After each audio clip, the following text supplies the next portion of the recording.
You know the calabash, it has been used by man as a utensil since time immemorial, but you definitely haven't seen it all. Eugine Ochieng has taken the calabash use to the next level.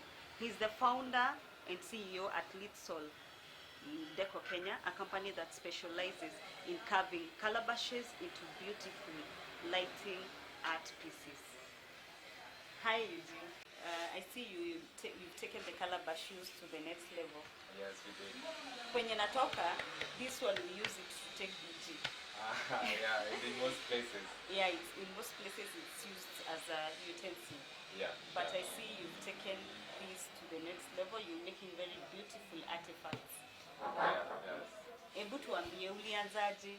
Hii business ulianzaje? That's a long story. My name is Sid. Yeah. Alafu tuendelee.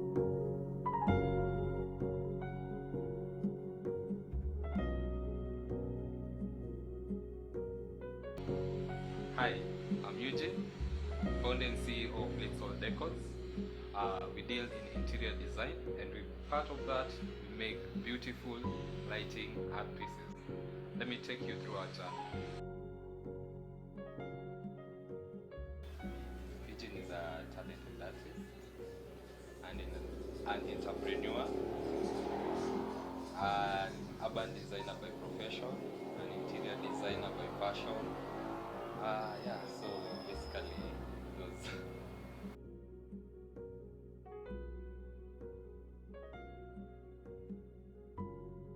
Well, okay, the business was founded much later, registered much later, but the ideas we started when I was 19 years old. So we were fresh from high school, and it's during that time when those who are able are going for driving school, computer classes, and I was not able to attend those. So having done art and design for 4 years in high school, I just continued doing so.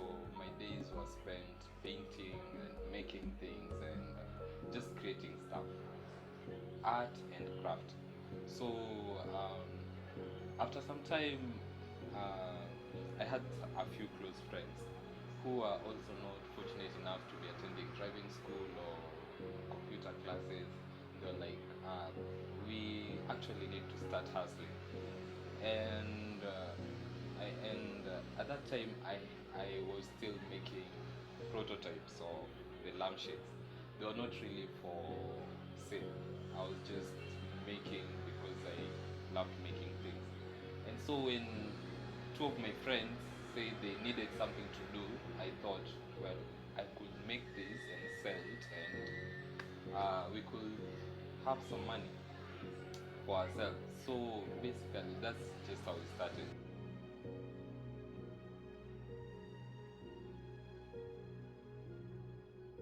I wish that question came another way.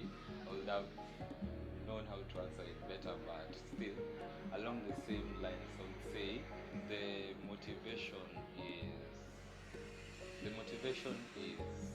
just putting the gift at work, because I realized I was talented in art so long ago, like in class 1. So for those who know the sound and read book, the yellow book, black, so it had these drawings like the cat, the dog, and so you had to transfer the drawing from the textbook to now your exercise book, and then now label it cat. So it is during that time in class 1 that I realized, oh, I can actually copy the images quite well. So my friends also noticed, and everyone, anytime you're told to draw something, they all brought their books. Draw for me, draw for me. So that's how now it started. Drawing. It started by drawing. And during the holidays, in those days, I was actually a little handy. So I used to make toys from Royco containers, from milk packets, from growing up in the ghetto, you make these vehicles using wires. Now that time you graduated, you're like now class 6, class 7. Tengeneza hizo gari za wire. Moving forward, I actually made a bus from wood. I think those are just some of the projects I remember. So when I joined high school, I had already there were Kiwi competitions, the art and crafts Kiwi competitions, yeah. So that actually nurtured. So the motivation is really just putting the gift at work, because I already know I have it, I already know I flow with it. So that is actually the motivation. So high school, I picked art and design. Leaving high school, I wanted to become an architect. So that's why actually, instead of becoming an architect, because I missed it by a few points, I chose to do urban design. It's close, it's still in the same school of the built environment. So I picked urban design. And now from 19 all the way through, the business I had been coming up. So the motivation really is just dying empty. I don't want to die with this gift. It's already there. I can see God already blessing it, and I just want to put it to work. That is the biggest motivation.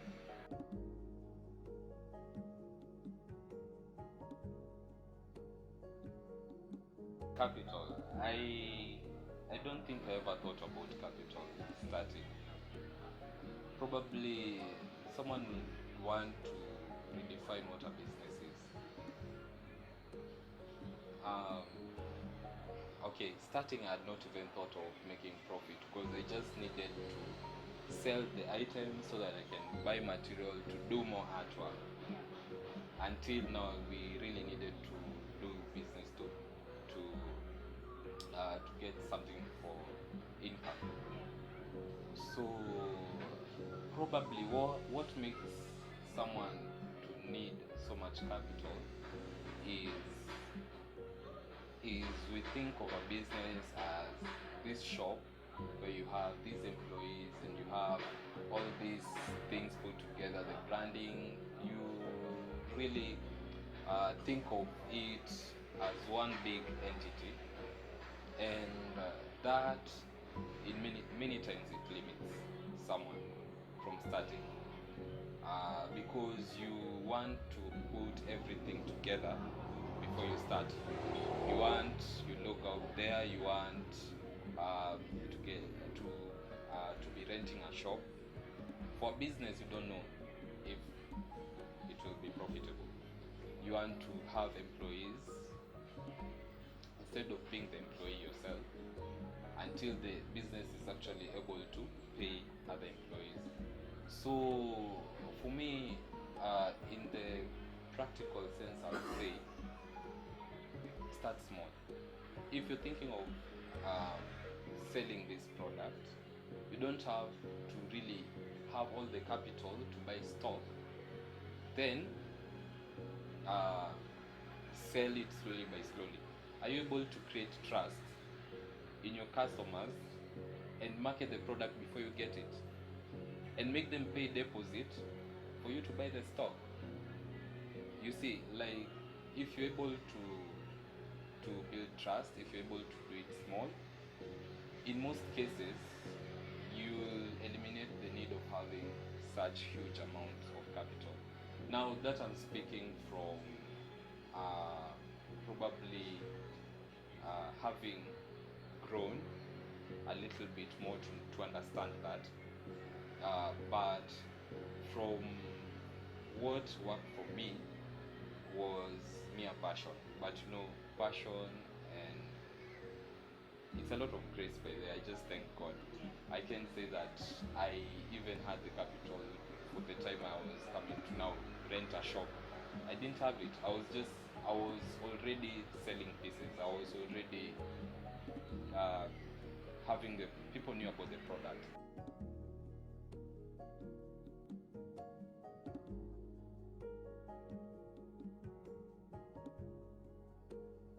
I think the whole thing started from art class in high school, that is in Form 4, and there's a friend that mentioned, do you know you can make lampshades from quads?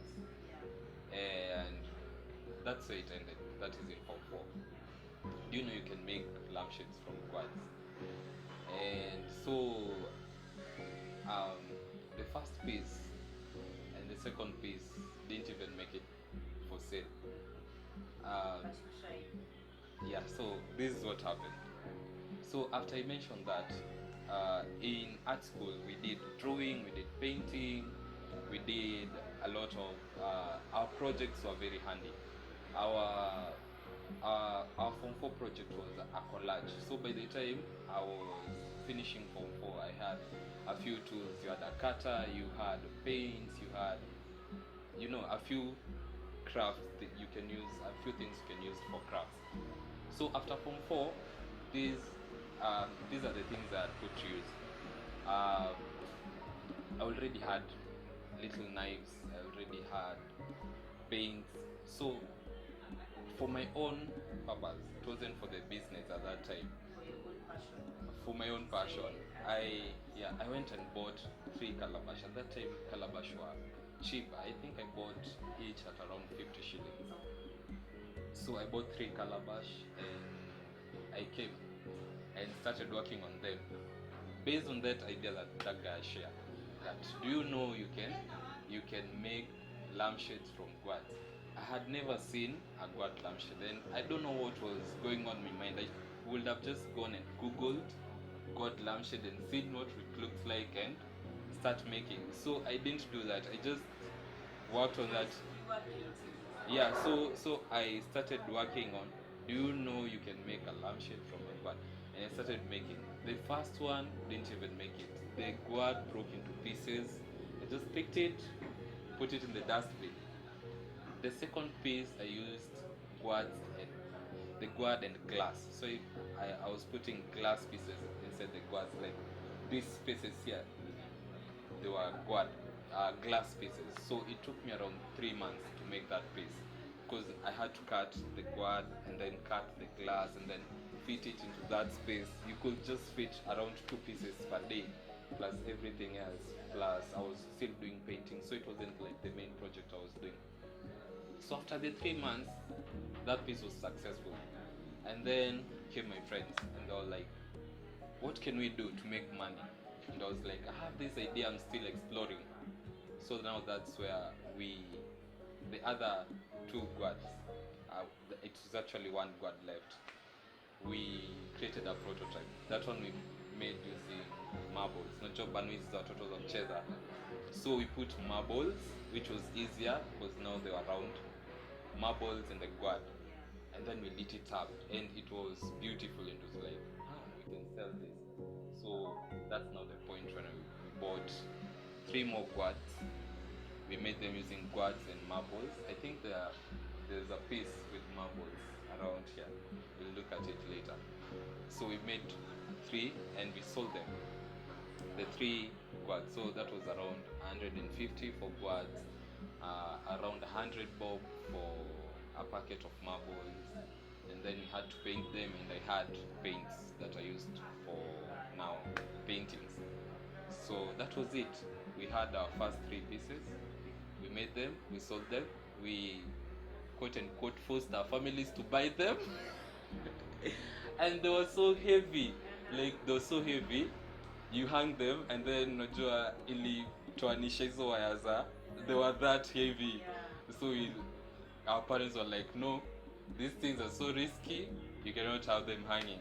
So it's like, no, this product is heavy. What do I do with it? So that's where I got the idea that you can actually put it on a stand. So now I created the first lamp stand.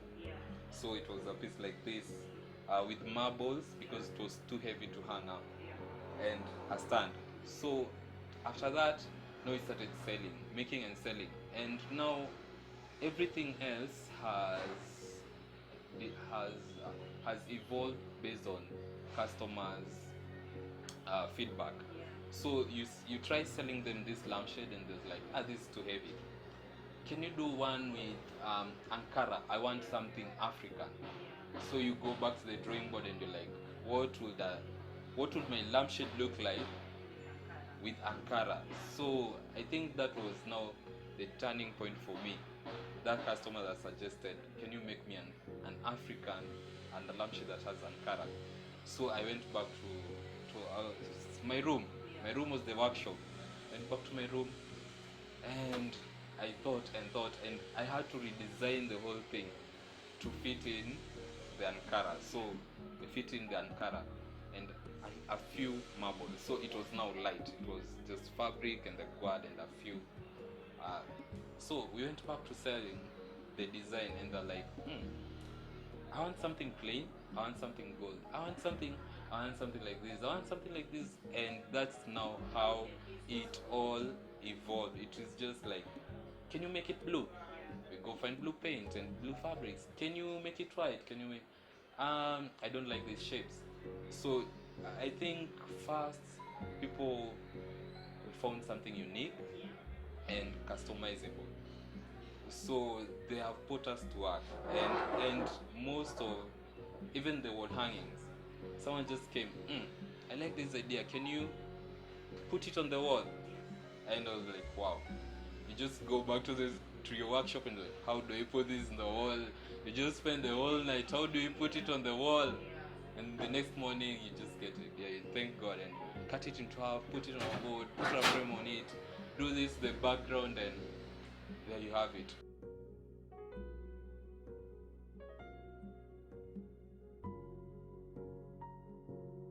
Having an artistic group that is artistic enough to now bring to life the ideas of customers, I think that is for us what helped us, because customers we met more than 5 years ago, they're still calling and like, I want now the same product, this version, and it is actually a real blessing.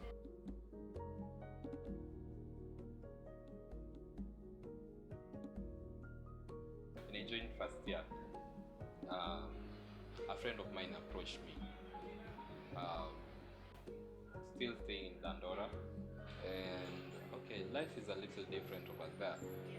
So this friend of mine, the sister got a kid still at home, and then home became too small for them.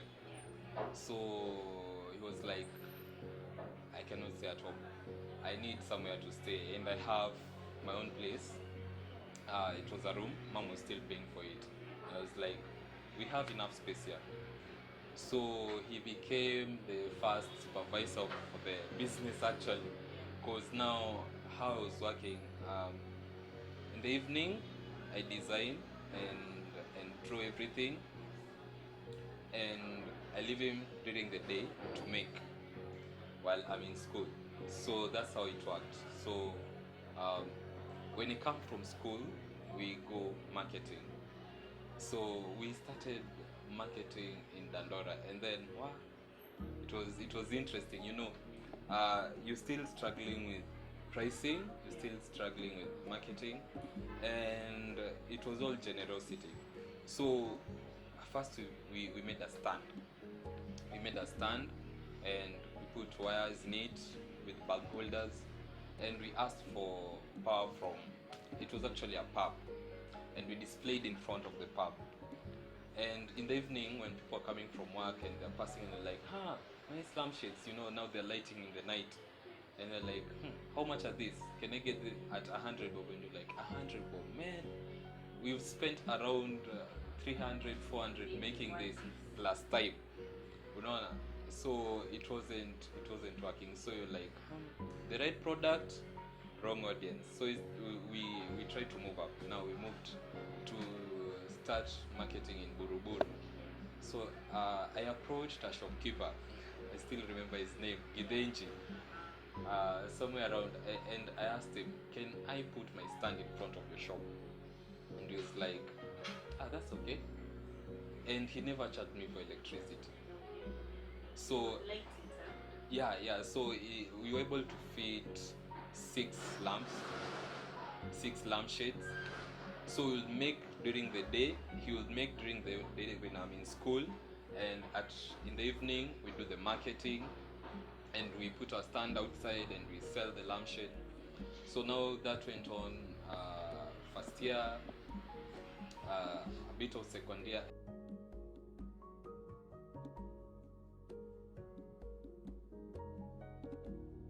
Buruburu is a residential area. So you start seeing the same people, and they're like, they already bought 3 lampshades, and you're still seeing them in the evening, and like, hi, you're still there, hi, you're still there. And you're like, oh, nikatumuuzia watu wote hapa, we need to move. So we started hawking. We'll carry the lampshade and we'll walk around, like Buruburu, Embakasi, Donholm. We just like literally hawking the product. So we'd hawk the product, and that's how now we started meeting many diverse kind of people, and it was a true blessing. We got positive feedback. We got I can say most of the people we met were really kind, and also marketing. Marketing is not easy. You know, like you read sales book and mtu anakwambia out of 14 people who get interested in your product, only one has the potential of buying, and out of sijui what percentage of people, and you're like, wow, it's real. When you start doing it, hey, if you're doing sales and marketing, usichoke.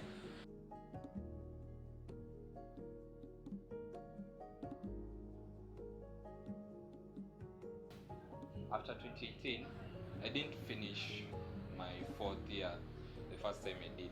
I did not finish the project because now it was handling the business, and handling rent.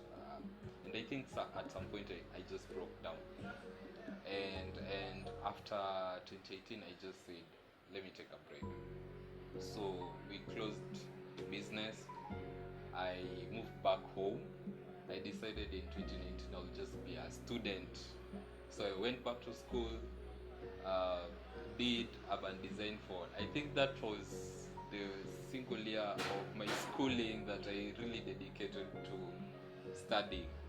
The others I was just all over. So 2019 we had closed the business, but a few customers were still calling, and you know, if you're good customers, you don't disappoint them. Can I get a lampshade? You just make that one and you finish with that. So 2019 we closed the business. I went back to school.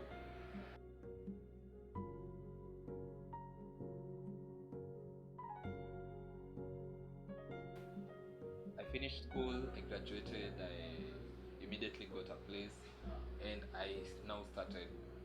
I was still doing a few orders on call, people who knew about us, who knew about our products, and let me bring it back.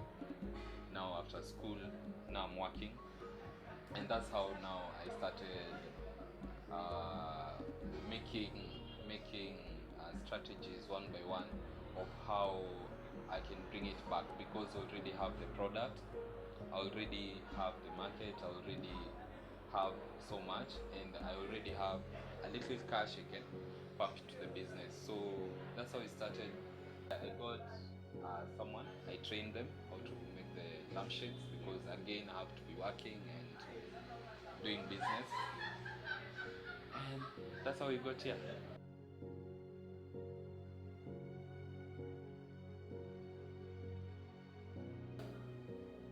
I don't think there's ever a time someone will have money in bulk or time in bulk. So I think it's just a matter of starting with what you have and starting where you are. And the most interesting thing is that once you start, you really get to understand what exactly is it that you need. At times you have all this list of things you think you need to run a business that are keeping you from starting. But the moment you start, you're like, I really don't need this part. I can still work without this part. And you start small. So for someone who is scared about going into business, I would say you need to find something that makes you passionate enough to fail as many times and still want to do it and get it right.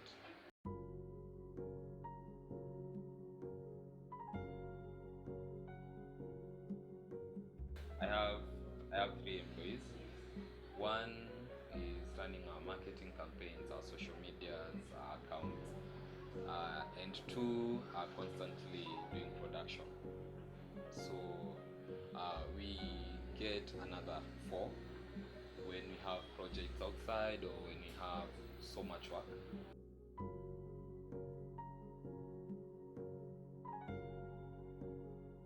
So there's return in investment. It has not gotten to the place of having assets like land and all that.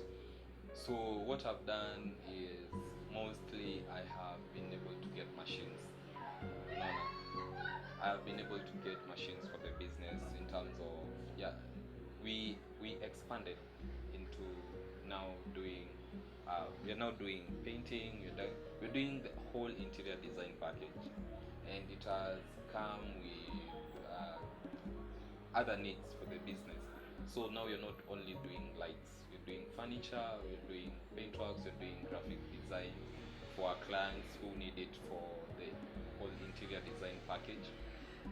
So that has come with the need to expand, and the business has had enough profit to now buy machines, buy all these other things that we need. So we're getting there. We're buying vehicles, we're buying land because the profit is coming. Yeah, but pole pole, we would not still be in business if it wouldn't be making profit. This piece, this is like this is the latest favorite. Yeah? I don't think it's going to be favorite for long because there's another one in the womb coming. So I think we know this painting. We've seen a version of this in a painting with quads pouring into another. Yeah, so we did the version that lights. The version with lights now. Yeah, we had to do a little of Lystal to it. We had to make it Lystal. Yeah, so this one is selling at 8,000, and then we have this product. So we get stands for all lampshades, and we refurbish them with our own designs on top. So this is that kind of product. This one is selling at 4,000, and we have now our complete lampstand products like this one. This one is selling at 3,500. It's all calabash. This is all what? Then you spray with some gold. Don't let the glitter lie to you. Don't let it cheat you. It's all quad. Beautiful. I love this piece. This is inspired with the African contemporary art. Yes. You can just see the quad and the patterns and the colors. We chose to make it simple. Do a mahogany finish on the frame, and it is selling at 5,500. Yeah. So there's this one. This is still work in progress. So I'm still figuring out a background for it. Yeah, and the final touches. So for this one, I just wanted some contrasting colors, and that's what we have. So we have abstract painting pieces, still work in progress, and more work in progress. Yeah, so in here there's always work in progress because it's a workshop. Then you also have the chairs and the goods. Yeah, so we have furniture pieces. Then we have the console. This is a dining set in the making. We're making the table for it. Yeah, coffee tables in glass and in wood. Depending on different designs, it comes with different prices. Yeah, and we have more products out there: shelves, study tables, pallet beds. Yeah, so the list is endless. You can check out Lystal Decor IG, Facebook to see all of our products.